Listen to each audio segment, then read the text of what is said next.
നിക്കാഹിന് വേണ്ടി നമ്മളെല്ലാവരും ഇവിടെ ഒത്തുകൂടിയിട്ടുള്ളത്. ആദ്യമായി ഈ ചടങ്ങിനെത്തിപ്പെട്ട മുഴുവൻ ആളുകളെയും സ്വാഗതം ചെയ്യുന്നു. രണ്ട് കുടുംബങ്ങളിലും അസുഖങ്ങൾ പ്രയാസങ്ങൾ കാരണം എത്തിപ്പെടാൻ കഴിയാതെ പോയവരുണ്ട്. അവർക്കൊക്കെ അള്ളാഹു രോഗശമനം നൽകി അനുഗ്രഹിക്കുമാറാകട്ടെ. രണ്ട് കുടുംബങ്ങളിലും അടുത്തും അല്പം മുമ്പൊക്കെ ആയിട്ട് മരണപ്പെട്ടവരുണ്ട്. അവർക്കൊക്കെ അള്ളാഹു മഗ്ഫിറത്തും റഹ്മത്തും നൽകുമാറാകട്ടെ.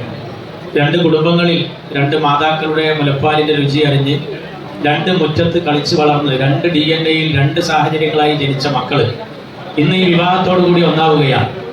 ഇന്നത്തെ ഈ നിക്കാഹിൽ വധുവിൻ്റെ പിതാവ് സവ്വജതുക വഅൻകഹതുക, ഞാൻ നിനക്ക് കെട്ടിച്ചു തന്നു, ഇണയാക്കി തന്നു എന്ന് പറയുന്നതോടെ വരൻ ഖബിൽതു മിൻക, താങ്കളിൽ നിന്ന് സ്വീകരിച്ചു, വറദീതു ബിഹി, ഞാൻ തൃപ്തിപ്പെട്ടു എന്ന് പറയുന്നതോടുകൂടി രണ്ട് കുടുംബങ്ങളിലും കുറേ പുതിയ ബന്ധങ്ങൾ, അതോടൊപ്പം ബാധ്യതകളും പുതിയ കടമകൾ കടപ്പാടുകളൊക്കെ വന്നു ചേരുകയാണ്. ഇതുവരെ ജീവിച്ചതുപോലെയല്ല.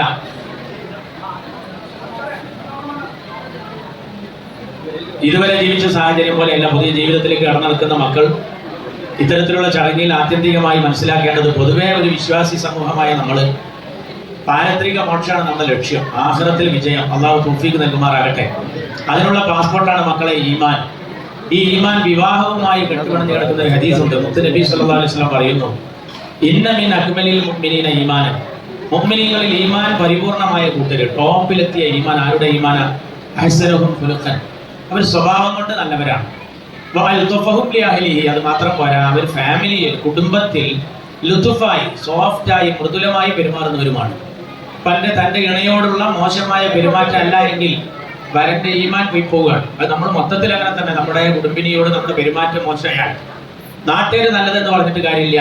നമ്മുടെ ഭാര്യ നമ്മളെ കുറിച്ച് നല്ലത് പറയണം, നമ്മുടെ മക്കൾ നമ്മളെ കുറിച്ച് നല്ലത് പറയണം. അങ്ങനെ കുടുംബത്തിൽ നന്നായവനാണ് ഏറ്റവും നല്ലവൻ. ഖിയാറുക്കും ലി അഹ്ലി, നിങ്ങൾ നല്ലവനാരാ? നല്ലവൻ പഞ്ചായത്തിൽ നല്ലവനോ വാർഡിൽ നല്ലവനോ അല്ല, നല്ലവൻ കുടുംബത്തിൽ നല്ലവനാണ്. ഫാമിലി നമ്മളെ കുറിച്ച് നല്ലത് പറയണം. ഇനി മൂന്നാളുടെ നിസ്കാരം ആകാശത്തേക്ക് ഉയർന്നു പൊങ്ങൂല ഭൂമിയിൽ. അതിലൊരു നിസ്കാരം ലഹരി ബാധിച്ചവന്റെ നിസ്കാരമാണ്. അയാൾ നന്നായി കുടിക്കുകയും ചെയ്യും, അതോടൊപ്പം തന്നെ നിസ്കരിക്കാനും പോകും. ഈ നിസ്കാരം അള്ളാഹു ഭൂമിയിൽ നിന്ന് മേൽപോട്ട് ഉയർത്തൂല. ആ കൂട്ടത്തിൽ എണ്ണപ്പെട്ടൊരു നിസ്കാരമാണ് ഭർത്താവിനെ അനുസരിക്കാത്ത പെണ്ണിന്റെ നിസ്കാരം. അപ്പോ എത്ര നല്ല രീതിയിലായാലും, എത്ര ആബിദത്തായി നല്ല ഇബാദത്ത് ചെയ്ത പെണ്ണായാലും ഉദ്യാപ്പളിനോട് മോശമായി പെരുമാറി കഴിഞ്ഞാൽ അവരുടെ നിസ്കാരം അള്ളാഹു വെറുവെക്കൂല. അള്ളാഹു കാത്തുരക്ഷിക്കട്ടെ. അപ്പൊ നമ്മളുടെ ഇണകളോടുള്ള പെരുമാറ്റം നന്നാവണം. ഈ പുതിയ ജീവിതത്തിലേക്ക് ഇന്ന് കടന്നെടുക്കുന്ന മക്കൾ അവർ വന്ന് അറിയിക്കണേ.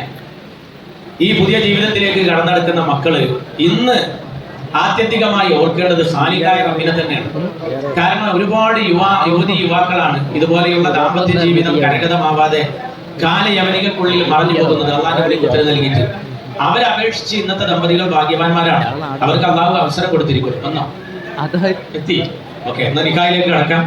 ഇവിടെ വരന്റെ ആളുകൾക്ക് സ്വർണ്ണാഭരണ മഹർ സമർപ്പിച്ചിട്ടുണ്ട്. വധുവിന്റെ ആളുകൾ അത് സംതൃപ്തി അടയുകയും ചെയ്തിട്ടുണ്ട്. നിക്കാഹിന് കാർമ്മികത്വം വഹിക്കുന്നത് ആദരണീയരായ ഖത്തീബാബുകളാണ്.